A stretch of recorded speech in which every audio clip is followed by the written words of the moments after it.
Vous retrouvez maintenant La Foi prise au mot, votre émission de formation chrétienne présentée par Régis Burnet. Aujourd'hui, dans le cadre de notre série de carême sur les 7 conseils évangéliques, soyez prudents.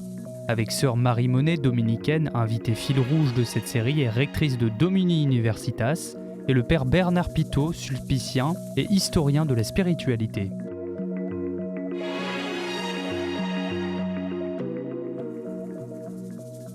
Bonjour et merci de nous retrouver pour La Foi prise au mot, votre rendez-vous de formation et de réflexion. Cette semaine, nous poursuivons notre série de carême avec les conseils que Jésus donne à ses disciples dans les évangiles, et donc les conseils qu'il nous donne aujourd'hui. Alors aujourd'hui, une drôle de recommandation que l'on trouve en Matthieu 10,16. « Voici que moi, je vous envoie comme des brebis au milieu des loups.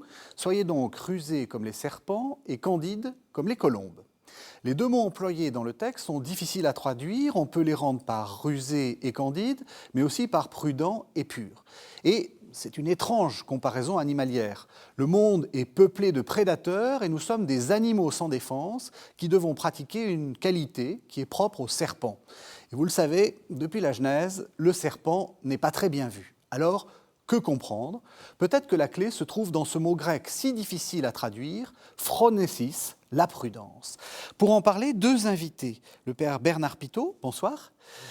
Père Bernard Pitot, vous êtes sulpicien, je devrais dire monsieur en fait, puisque vous êtes sulpicien et on appelait les sulpiciens monsieur. Vous êtes spécialiste de Madeleine Delbrel, vous êtes même l'éditeur des œuvres complètes de Madeleine Delbrel, le co-éditeur, et vous êtes historien de la spiritualité, vous nous avez souvent éclairé de votre science. Et puis, on se retrouve avec joie, sœur Marie Monet, bonsoir. Vous nous accompagnez pendant tout ce carême, vous êtes dominicaine et vous êtes rectrice de Domini Universitas. Alors peut-être, on a commencé cette série un peu naïvement, on était peut-être candide comme les colombes. J'ai parlé un peu naïvement de conseils évangéliques, de conseils que l'on trouve dans les évangiles, de conseils que Jésus donne dans les évangiles. La série est plus large que ce qu'on appelle les conseils évangéliques. Parce que qu'est-ce qu'on appelle les conseils évangéliques ? Oui, tout à fait. Les conseils évangéliques, c'est en fait une formule un peu consacrée aujourd'hui pour parler des vœux religieux, pauvreté, chasteté et obéissance. Oui. Et c'est pas des conseils, c'est des obligations. C'est plutôt des obligations. C'est bizarre comme expression. Mais c'est justement pour montrer que dans la vie religieuse, c'est d'abord une adhésion volontaire à des conseils pour mettre sa vie en accord avec l'Évangile, avant même d'être des obligations. Mais c'est vrai que ça se transforme en obligation pour ceux qui font profession de ces vœux. Et ici, dans notre série, c'est quelque chose de plus large, une perspective qui s'adresse à tous les chrétiens, qu'ils soient religieux ou laïcs, prêtres ou laïcs. C'est finalement, parfois, on cherche un peu loin des points d'appui pour vivre sa foi chrétienne. Et dans cette série, on a l'idée qu'il suffit parfois d'ouvrir la Bible et de se mettre à l'écoute des textes et de puiser dans les conseils que Jésus a donnés lui-même. Voilà, donc on est bien au-delà de ces trois simples vœux, enfin simples, c'est peut-être même assez compliqué. Vous vouliez dire quelque chose ? Madeleine Delbrel parle de ceux de la maison et ceux de la route, quand elle détermine les différentes vocations. Alors ceux de la maison, c'est ceux auquel Jésus dit « Retourne dans ta maison et raconte au tien tout ce que le Seigneur a fait pour toi ». Et puis ceux de la route, c'est ceux qui suivent Jésus et qui vivent chez ses disciples, qui suivent Jésus et qui font exactement comme lui. C'est-à-dire qu'ils sont pauvres, ils n'ont pas de foyer et ils essaient de vivre selon la volonté du Père, comme le Christ. Alors ça, c'est les conseils évangéliques, en effet. Mais évidemment, dans les évangiles, il y a plein d'autres conseils qui sont d'ailleurs aussi évangéliques. Oui, et c'est ça. Non, mais absolument. Mais absolument. C'est, comme disait la sœur, c'est une expression consacrée, quoi. Alors, ce texte est, comme je l'ai dit au début, un peu bizarre. Hein. Voici que moi, je vous envoie comme des brebis au milieu des loups. Soyez donc rusés comme les serpents et candides comme les colombes. Ça, c'est le verset 16 du chapitre 10 de l'évangile de Matthieu. Et puis après, ça continue et on nous parle de « Prenez garde aux hommes, ils vous livreront aux tribunaux. » Et puis après, le frère livrera son frère à la mort, le père son enfant. Vous serez haïs à cause de mon nom. Est-ce qu'il faut lire ce conseil uniquement à partir de ce qui est sa situation, qui semble être un conseil de résistance à la persécution, en fait? Là, évidemment, on voit bien que ce texte évangélique est un texte qui est écrit en contexte de persécution. Hein. C'est sûr. Alors, après, comment le comprendre, hein? Le serpent, évidemment, évoque le serpent de la Genèse, donc quelqu'un qui est pernicieux, plutôt rusé, bien sûr, mais rusé au mauvais sens du terme, quoi, hein, qui introduit le mal. En fait, le mot qui est employé, je crois, n'a pas forcément ce sens de pernicieux. Moi, je vois plutôt cette image comme ne provoquez pas, ne faites pas le matamor, mais soyez prudents et soyez candides, c'est-à-dire dites la vérité, soyez prêts à répondre du coup de votre foi. Hein. Je le vois plus comme ça. Est-ce qu'il y a encore des contextes de persécution? Est-ce qu'on peut le prendre dans ce sens-là? Alors le mot est très fort, mais moi par exemple je reçois beaucoup de témoignages de jeunes chrétiens qui me disent combien il est difficile de se dire chrétien dans un contexte professionnel. Et on constate quand même une forme parfois de mépris à l'égard de ceux qui encore confessent la foi chrétienne ou disent aller à la messe, ou des choses extrêmement simples de la pratique religieuse, comme si c'était un anachronisme. C'est ce type de persécution, je pense, auquel on est confronté aujourd'hui le plus. Est-ce que, du coup, comment est-ce qu'on actualise? Parce que c'est important ce que vous dites, ne faites pas le matamor. C'est-à-dire, est-ce qu'il ne faut pas faire le matamor? Là, on parle dans un contexte très européen. On a aussi des téléspectateurs qui sont dans des contextes sans doute beaucoup plus complexes. Hein, je pense très tendus, très tendus. Enfin, je veux dire, la rive sud de la Méditerranée, c'est quand même assez tendu. Comment est-ce qu'il faut, voilà, comment ne pas faire le matamor? Moi, j'aime bien ce que dit dans son petit livre là, sur la mission le cardinal Aveline. Hein. Quand il parle de la mission, il dit il y a urgence de la mission, donc il faut parler, il faut dire, il faut témoigner. Il faut témoigner en actes et en paroles. Mais en même temps, il dit il faut respecter la patience de la fraternité. C'est-à-dire, même lorsqu'il y a une certaine hostilité, ou en tout cas, on est mal reçu, quoi. Hein. Ce dont vous parliez, il faut prendre le temps, c'est ce qu'il nous dit, hein, il faut prendre le temps de la patience de la fraternité. C'est-à-dire établir un lien de fraternité. Et ça prend du temps, forcément. Hein. Voilà. Et moi, j'aime bien cette tension entre l'urgence de l'annonce et puis la patience de la fraternité. Parce que sans ce lien de fraternité, rien ne peut être entendu. Hein. La parole ne peut pas être entendue si elle n'est pas reçue avec une certaine bienveillance. Hein. Or, seule la fraternité permet de construire la bienveillance. Hein. Vous êtes d'accord? Alors je crois, bien sûr, je suis d'accord, ça me paraît le prérequis et c'est le plus dur, d'établir un contexte de fraternité. C'est tout l'enjeu de l'enseignement de l'Évangile, en fait.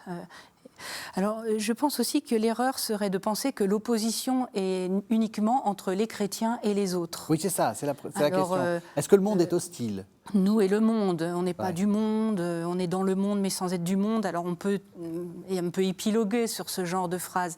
Je crois que l'histoire récente même a montré qu'il y a des loups à l'intérieur même de nos structures, même dans les couvents. Alors je sais que ce mot de prédateur est choc et je comprends très bien qu'il ne faut pas hurler avec les loups non plus, ça c'est extrêmement important. On est là justement comme pour bien voir qu'il y a des serpents partout. Même chez nous, même dans les monastères, mais il y a aussi des colombes et on peut prendre un peu de hauteur, voir les choses avec un petit peu plus de distance et inviter à élever le regard. Voilà.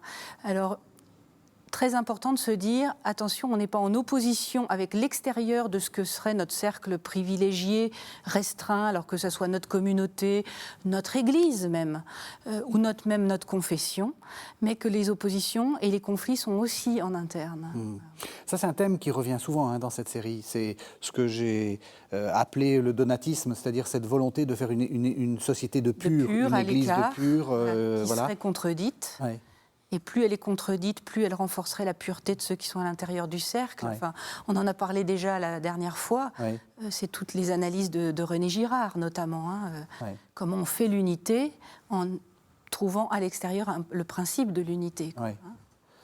Comme si la violence extérieure pouvait faire l'unité à l'intérieur. Est-ce que je dis, parce que j'ai dit que vous étiez historien de la spiritualité, est-ce que je fais une grosse bêtise en disant que ça c'est... Enfin, on l'a un peu construit comme ça, la spiritualité chrétienne, avec cette idée de la fuite du monde. Ou est-ce que justement, on l'a mal compris ? Vous écoutez actuellement La Foi prise au mot, votre émission de formation chrétienne présentée par Régis Burnet. Aujourd'hui, dans le cadre de notre série de carême sur les 7 conseils évangéliques, soyez prudents. Avec sœur Marie Monet, dominicaine, invitée fil rouge de cette série et rectrice de Domini Universitas, et le père Bernard Pitot, sulpicien et historien de la spiritualité. Ça dépend des époques. Ça dépend des époques. Mais ce que vous dites aussi sur le fait que le monde, au sens de Saint Jean, c'est-à-dire le monde pécheur, Oui. Il est aussi à l'intérieur de l'Église. Ouais. C'est nous.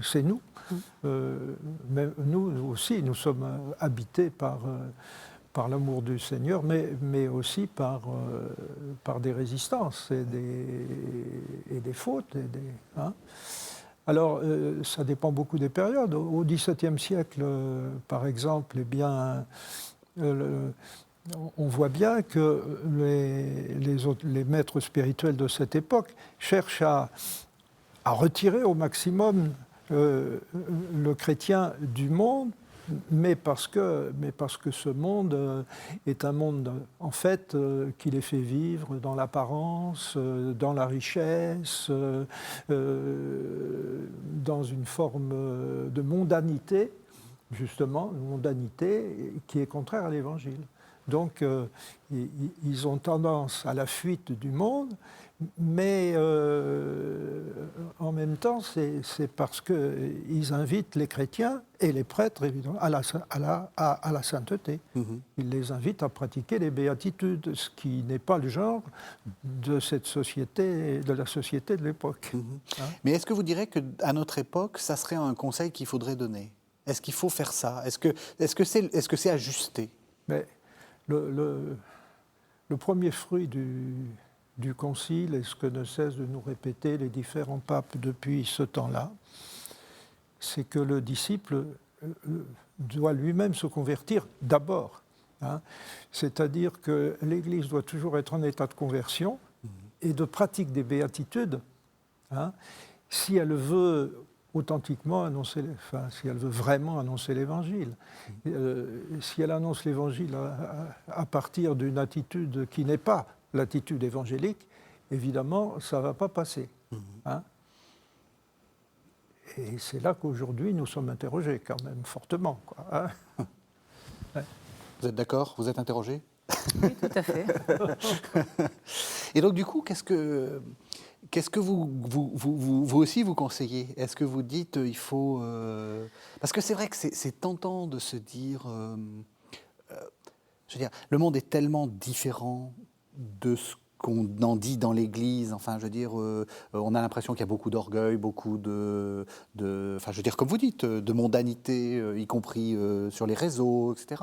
Donc les gens, ils ont cette tentation-là de se dire, la première étape, c'est de faire cette société où on pratique ensemble nos vertus, et ensuite d'être envoyés comme des brebis au milieu des loups, c'est-à-dire de sortir de l'Église, mais seulement très, très, très, très prudemment.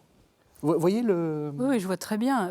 Moi, je pense que l'histoire, encore une fois récente, nous montre qu'on n'est pas exempt de toutes les difficultés qui secouent ce qu'on appelle le monde, la société contemporaine, et qu'on a les mêmes difficultés en interne qu'en externe. Le goût pour les mondanités, le goût pour l'argent, pour le pouvoir, pour Internet. Pour Internet au mauvais sens du terme, parce qu'on peut aussi utiliser Internet très intelligemment. Par exemple, avec Domuni. Et aussi toutes les dérives, tous les abus, comme vous le dites très bien, les sources des abus sont à l'intérieur de chacun. Hein. Et donc il y a une histoire d'une conversion personnelle avant de miser sur le groupe pour nous purifier, en quelque sorte. Au début de son pontificat, le pape François n'arrêtait pas de dire « J'en ai marre de cette église où il y a des délateurs à tous les étages ».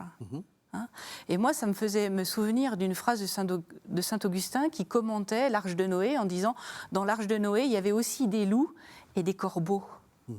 Voilà. Et donc, on est cette Arche de Noé et il y a aussi parmi nous, en nous, des loups et des corbeaux. Voilà. Et donc, la première chose peut-être, c'est accepter lucidement ce que nous sommes, c'est-à-dire ni des saints, ni des ordures. Oui. Mais le monde aussi est fait comme ça. Enfin, on rencontre beaucoup de gens qui ne sont pas forcément chrétiens, mais qui sont porteurs de beaucoup de désintéressement, de beaucoup de dons aux autres. On trouve des gens vraiment très bien, quoi, avec qui, justement, on peut d'emblée établir cette attitude de fraternité. De fraternité dont vous parliez. Ouais, oui. ouais. Donc on a établi, si vous êtes d'accord, que le « je vous envoie » ne parle pas d'une sorte d'extériorité et d'intériorité, mais on est envoyé, voilà.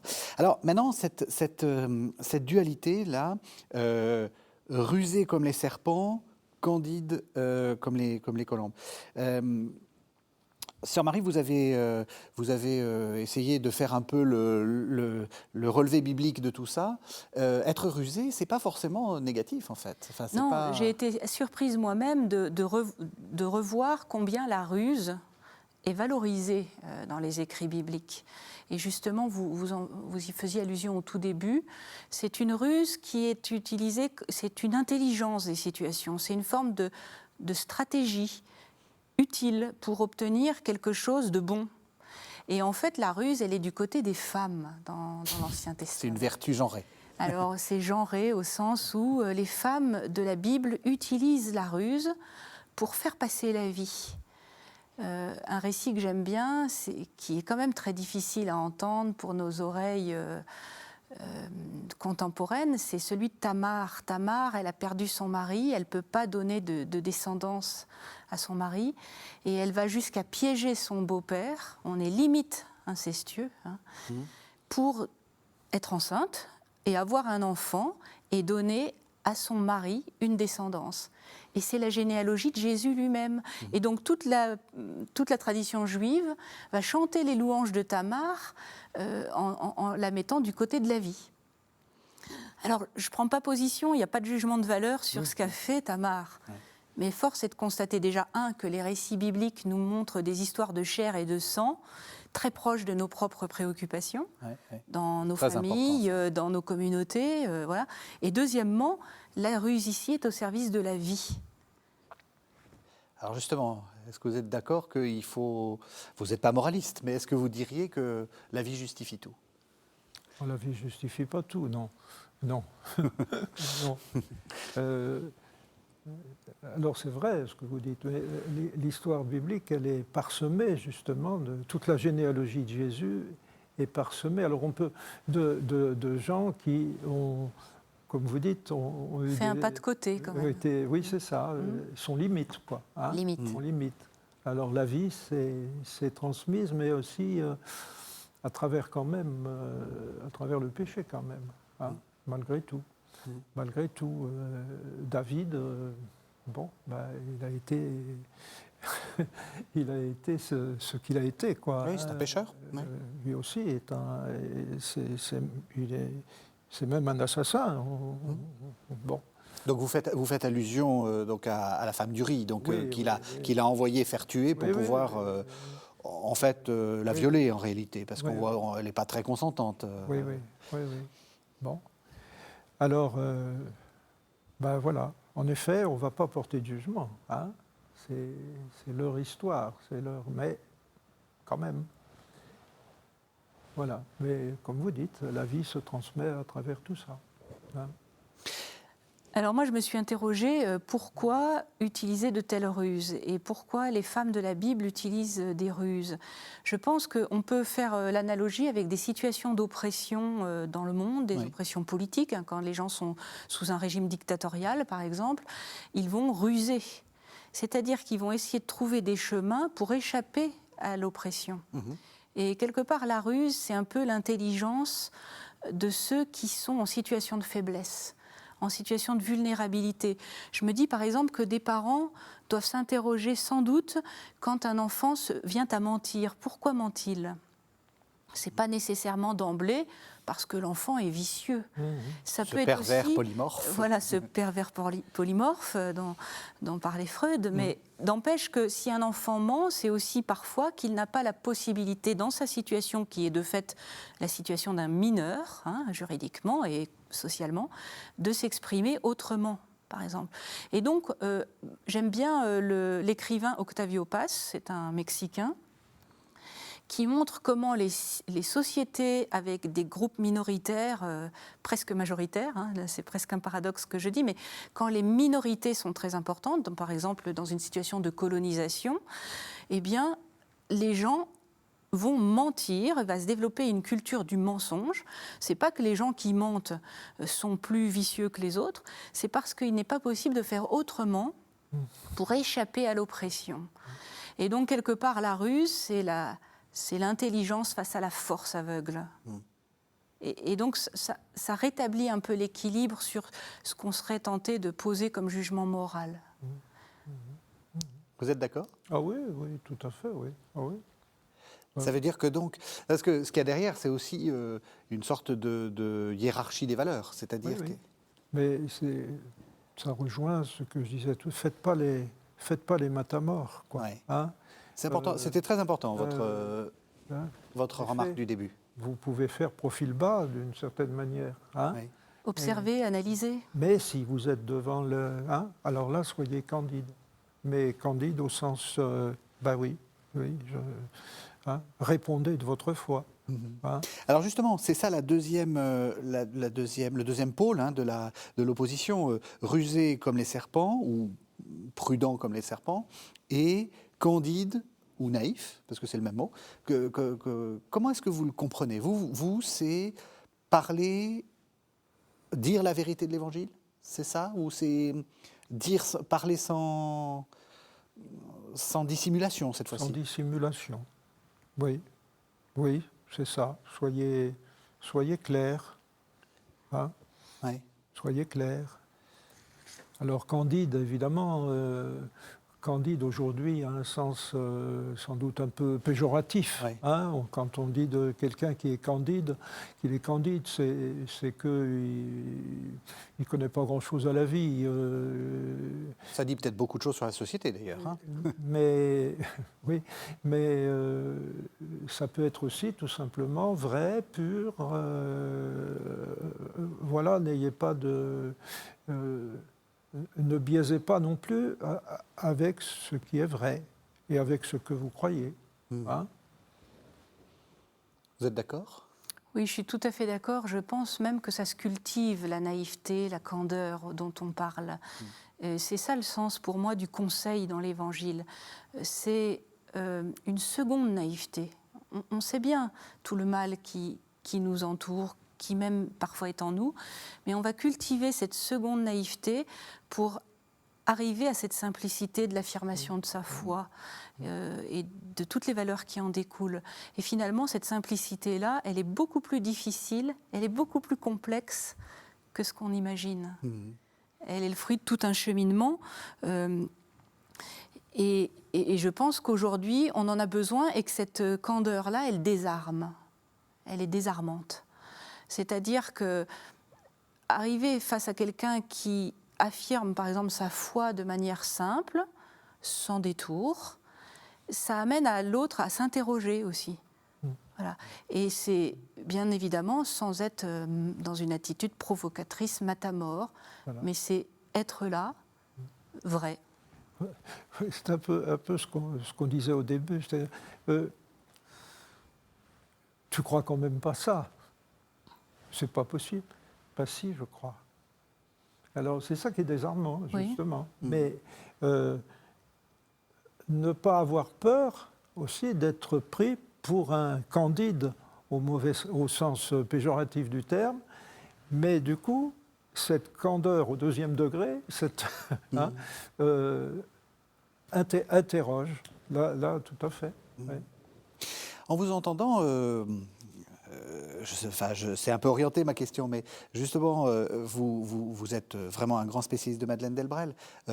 Là, on est au cœur du message de Madeleine. Enfin, c'est vraiment ça. Mais un jour, oui, ça me fait penser à ça, c'est qu'un jour, dans un comité de chômeurs en 1936, dont elle faisait partie, elle rencontre un militant CGT qui lui dit « Tu ne vas tout de même pas nous faire croire que ce Jésus-Christ dont tu parles, il est aujourd'hui vivant. » Et Madeleine dit, elle répond, elle écrit ensuite, après l'épisode, elle écrit c'est quand même plus difficile de répondre « oui », simplement, dans ces circonstances-là, que de réciter tous les dimanches le credo à la messe. Oui, c'est très vrai. Oui, voilà, si, j'y crois. L'autre, tu ne vas quand même pas me faire croire. Si, j'y crois. Oui. Et c'est vrai que vous avez raison, c'est plus difficile que de le... C'est elle qui le dit, elle dit c'est plus difficile de répondre oui, parce qu'on peut se lancer dans une multitude d'explications, n'est-ce pas, mais non, voilà, ce qui veut dire qu'elle a répondu, si, j'y crois. Avec candeur. Avec candeur. Ouais. Donc on arrive bien à ce... Alors, donc, je continue. Donc on a établi que le monde, il est hostile, mais qu'il est hostile partout, mais qu'il n'est pas que hostile. On a aussi montré quelle est cette distinction entre le côté très un peu rusé qu'il faut maintenir, mais aussi la candeur. J'ai envie de vous poser la question justement de cette prudence. Comment ça se cultive? Est-ce que il y a des exercices, il y a cet entre-deux. Comment est-ce qu'on fait?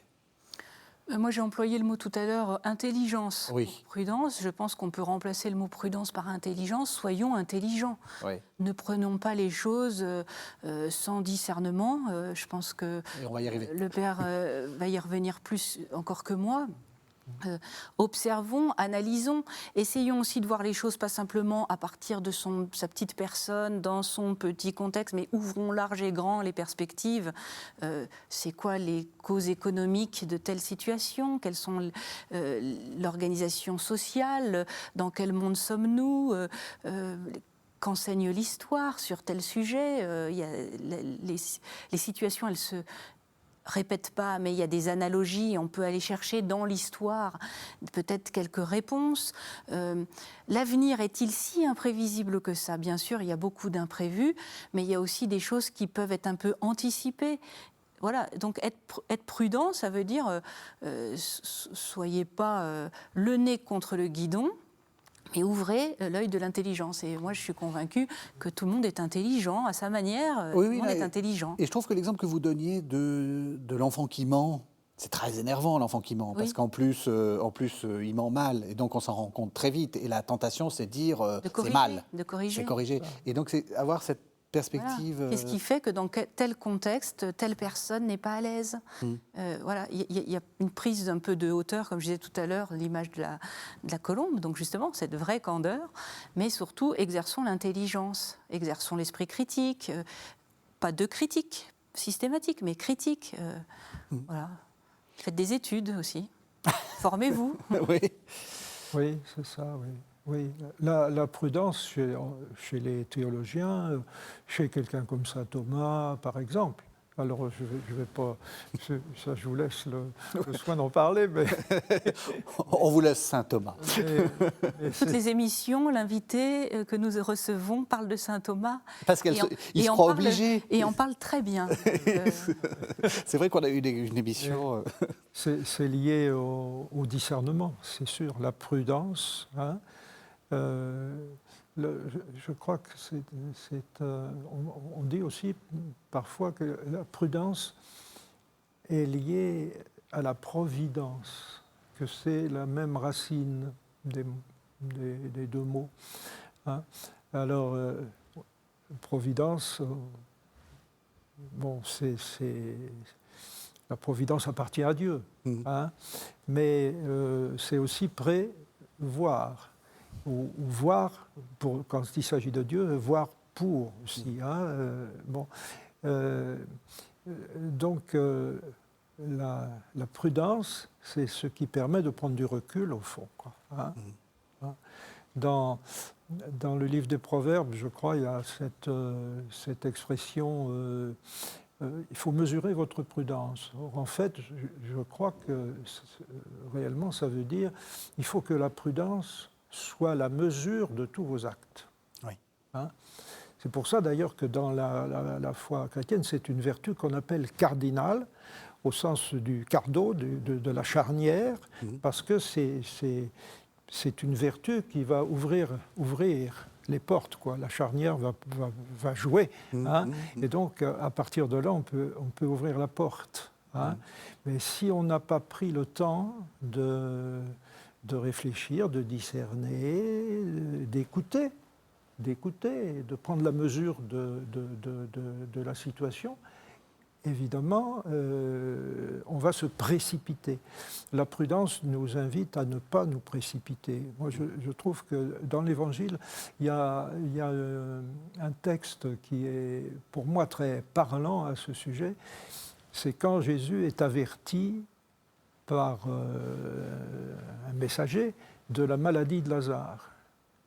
Et alors, on est très étonné, n'est-ce pas, parce qu'il n'y va pas tout de suite. Il n'y va pas tout de suite. Il traîne. Ben oui, mais c'est que le problème pour Jésus, c'est que s'il part, il sait très bien que s'il part vers Jérusalem, vers Béthanie, tout près de Jérusalem, là, il prend un risque.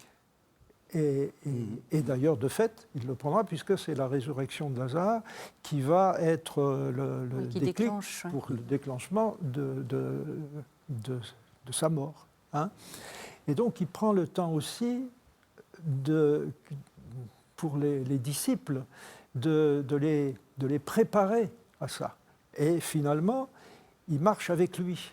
Hein? Après, bon, ils seront moins brillants quand on arrivera vers le terme, mais là, il marche avec lui. Allons et mourons avec lui, dit Thomas, n'est-ce pas? Allons et mourons avec lui. Et il entraîne ses disciples en prenant le temps, en prenant du recul. Mais ce qui nous fait dire aussi que la prudence, c'est pas la peur. C'est ça. Hein? C'est pas la peur. C'est pas un pas en avant, un pas en arrière. Hein. La prudence, elle est faite aussi pour prendre une décision, poser un acte et avancer. Et c'est bien ce que fait Jésus en prenant le temps. Alors Lazare est mort, et il va le ressusciter, mais il est parti à Jérusalem, en fait. Hein. Et c'est ce qui va déclencher sa mort. Mais il a pris le temps de peser le poids de la situation, quoi. Hein. On va revenir sur la question du discernement, mais dans votre explication de l'épisode de Lazare, il y a la question du risque. Est-ce que le risque, c'est important ? Est-ce qu'il faut prendre des risques ? Dans la vie spirituelle comme dans la vie ecclésiale dans toute vie, dans tout mouvement, il y a un risque, c'est évident. Et alors, faut-il les choisir pour eux-mêmes? Non, peut-être pas. Mais il faut accepter d'être déstabilisé, c'est ça le risque. Hein, c'est accepter d'être déstabilisé et que le mouvement ne nous conduise pas exactement là où on voulait aller. Et donc, il y a une part d'imprévisible. Quand on fait quelque chose, on ne maîtrise pas tout. Je pense que c'est ça la prise de risque. Alors les grandes choses se font avec beaucoup de risques, ça c'est une évidence. Tous les entrepreneurs le savent. La plus grande des difficultés quand on entreprend quelque chose, c'est les risques. Plus on fait de grandes choses, plus les risques augmentent. Voilà. Et donc dans l'Église, il faut prendre des risques ? Il me semble que c'est ça ou mourir à certains moments. Et est-ce qu'on a pris assez de risques ? Alors, je pense qu'il n'y a pas d'une seule réponse qui serait homogène et qui couvrirait l'Église, c'est vous, c'est moi, c'est des tas de communautés. Moi, je suis témoin de tas de gens qui prennent des risques au quotidien au nom de leur foi, au nom de l'Évangile, et je pense que ce sont eux les véritables moteurs de l'avancée de l'Église. Vous êtes disciple, ami de Madeleine Delbrel. Moi, j'ai énormément d'admiration pour Madeleine Delbrel comme jeune femme, parce que je pense qu'elle a pris d'énormes risques en son temps. Déjà, le risque de ne pas être reconnue, et ça, c'est un énorme risque, d'être un peu en marge, dans une catégorie qui n'existait pas vraiment à son époque, et peut-être pas encore beaucoup maintenant. Ces hommes, ces femmes un peu effacés des catégories normales, ordinaires. Ça, c'est une prise de risque énorme, mais qui, pour moi, c'est la signature de l'Évangile. Vous écoutez actuellement La Foi prise au mot, votre émission de formation chrétienne présentée par Régis Burnet. Aujourd'hui, dans le cadre de notre série de carême sur les 7 conseils évangéliques, soyez prudents. Avec sœur Marie Monet, dominicaine, invitée fil rouge de cette série et rectrice de Domini Universitas, et le père Bernard Pitot, sulpicien et historien de la spiritualité.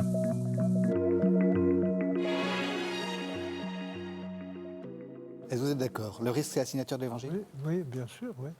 Mais quand Jésus part pour Béthanie, il assume le risque de sa mort. Il sait que ça peut arriver et que ça va arriver. Hein, voilà. Oui, c'est même plus un risque. Là, c'est presque... oui, enfin, en tout cas, il prend le risque de sa mort. Il aurait pu échapper par une forme de prudence. Et donc, mais il y va aussi pour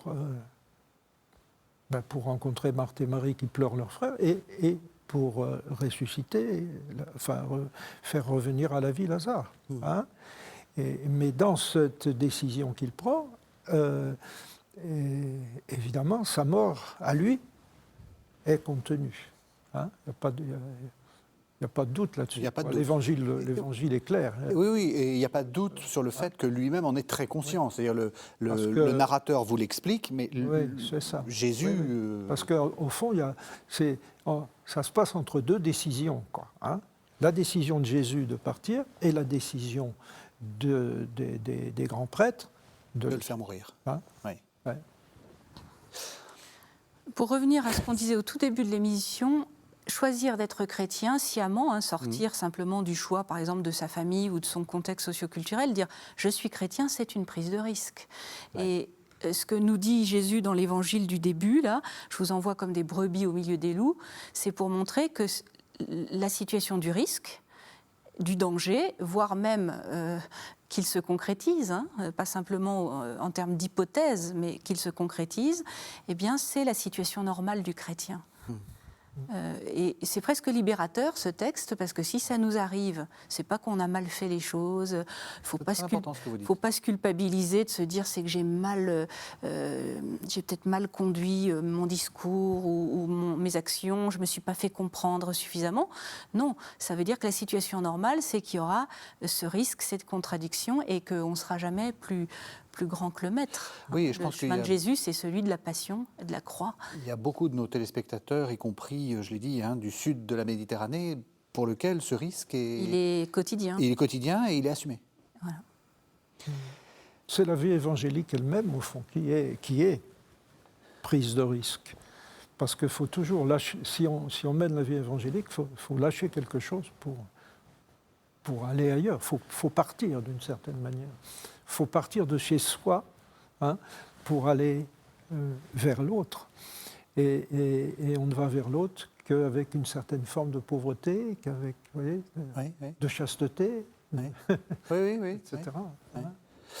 Justement, est-ce que... Parce que, Père Bernard Pitot, vous avez conseillé beaucoup de gens, vous avez fait beaucoup de discernements dans des séminaires, vous avez même été supérieur de votre communauté, enfin, ou de votre ordre.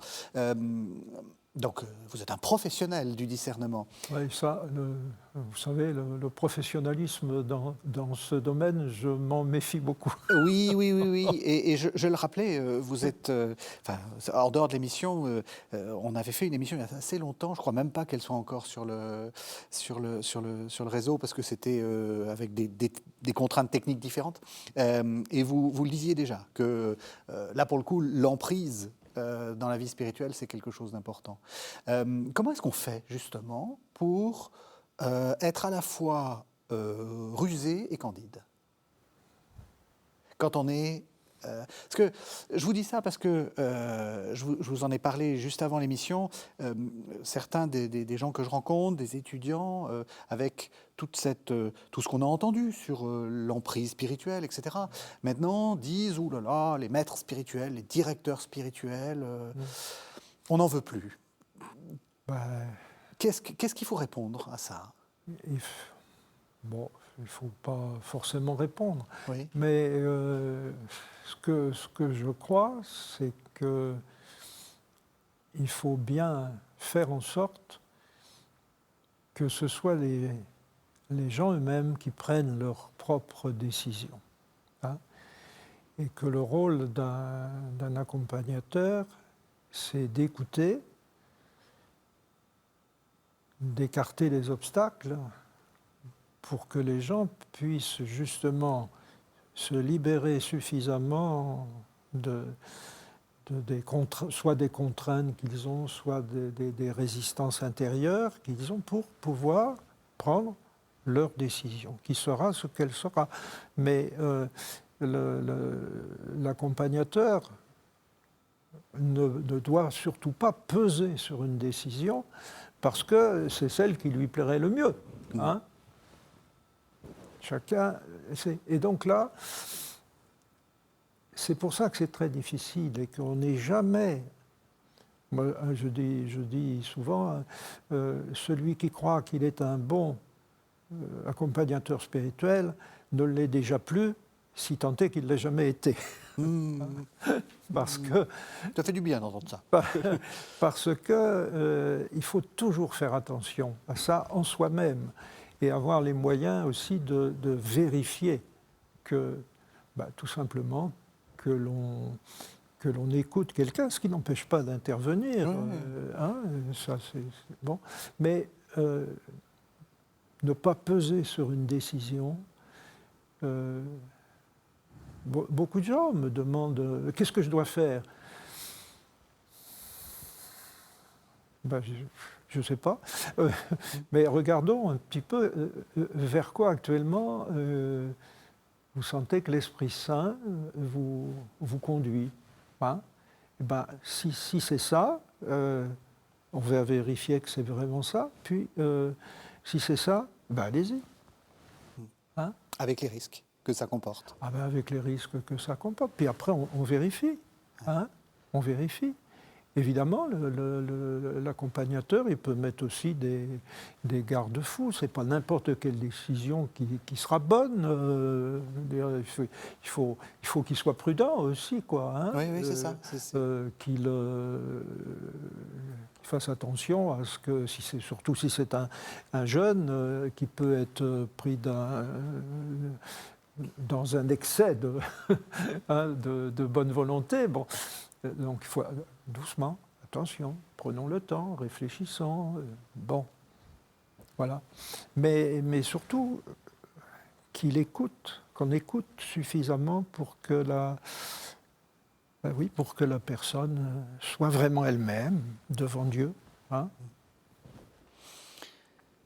Qu'est-ce que vous en dites ? Moi, je pense qu'on est souvent tenté de démissionner de sa propre intelligence et de s'en remettre à un autre pour prendre les décisions à sa place. Parce qu'il y a un certain confort, parce que si la situation tourne mal, de se dire c'est pas moi, c'est quelqu'un d'autre. C'est mon supérieur. Mon supérieur, mon prieur, mon accompagnateur qui m'avait dit de faire ça. Et moi, je le rencontre assez souvent dans la vie quotidienne. Et je pense que cette démission de l'intelligence, on creuse sa propre tombe.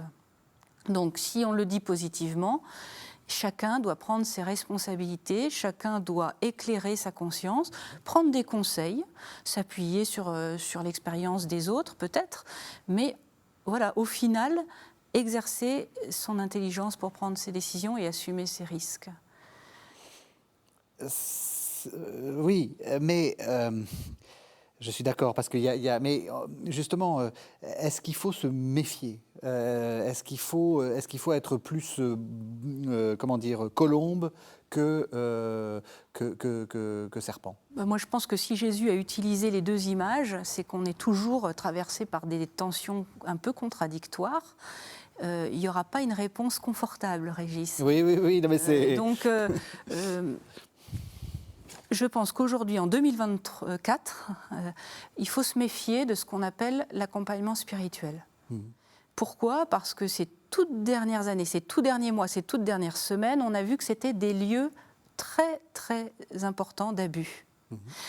Ça ne veut pas dire qu'il faut, d'un coup de baguette magique, tout envoyer promener, et puis exalter un autre type de chemin qui serait tout aussi dangereuse. La prudence dont on parle depuis le début de l'émission, c'est justement essayer de trouver des chemins un peu modérés, justes au sens où on peut prendre des conseils et il y a des gens très qualifiés pour accompagner les autres, mais ça veut dire aussi qu'il faut vérifier à qui on se confie. Quand vous allez chez le médecin, vous vérifiez quand même souvent avant que c'est un bon médecin. Pourquoi est-ce qu'on ne ferait pas ce même type de discernement avant d'aller consulter un accompagnateur spirituel ? Ça veut dire que, très concrètement, un médecin, vous allez comme vérifier qu'il est vraiment diplômé. Alors, vous n'allez peut-être pas tout de suite aller voir la faculté de médecine dont il déclare être issu pour vérifier le diplôme, mais enfin, on a des réflexes évidents, hein, c'est du bon sens. Pour un accompagnateur spirituel, vérifier s'il a étudié, s'il sait de quoi il parle, s'il est en réseau avec d'autres, et est-ce que le réseau le crédibilise, ou est-ce qu'il exerce de manière assez isolée. Gardez toujours en éveil ce qu'il dit. Parfois, on peut être alerté, mal à l'aise, assez vite. Bon, bien, de la même manière que vous changeriez de médecin ou d'avocat si ça n'allait pas, il ne faut pas hésiter à changer d'accompagnateur spirituel. Vous voyez, ça me paraît du bon sens, mais ce bon sens-là, on l'avait un petit peu oublié.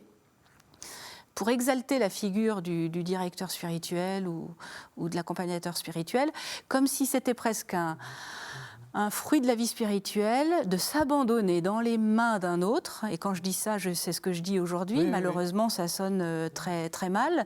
Et comme si c'était là un gage de sa propre sainteté à soi. On s'était dépossédé de soi-même et un autre nous conduisait. Et alors, j'ai le souvenir dans certaines formations qu'on pouvait nous dire, c'est la phrase dans l'Évangile, un autre te ceindra et te mènera là où tu ne voulais pas aller. Et ça, c'était le sommet de la vie spirituelle sexuelle et de la dépossession.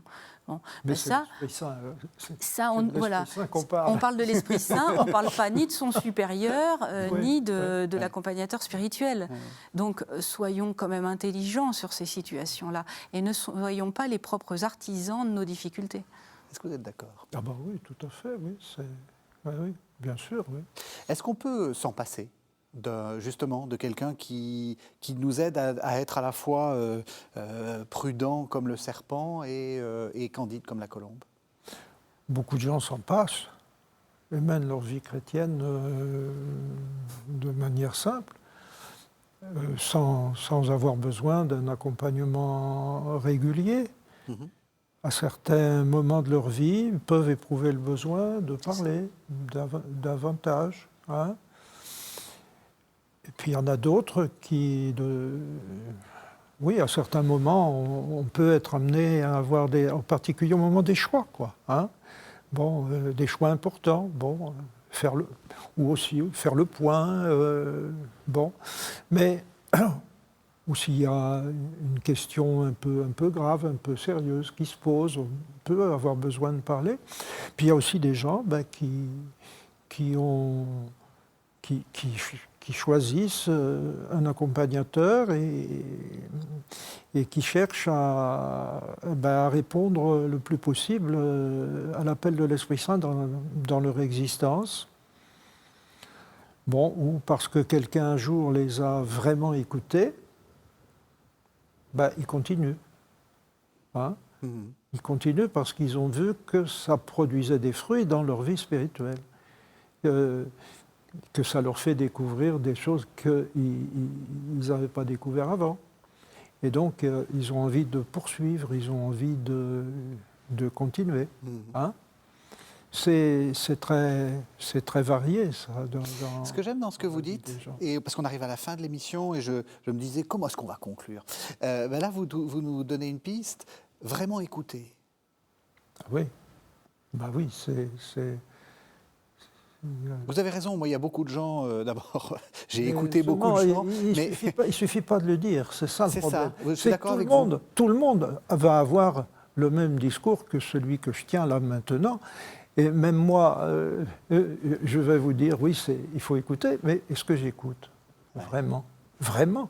C'est-à-dire, est-ce que l'accompagnateur, il est suffisamment libéré de lui-même et de ses propres...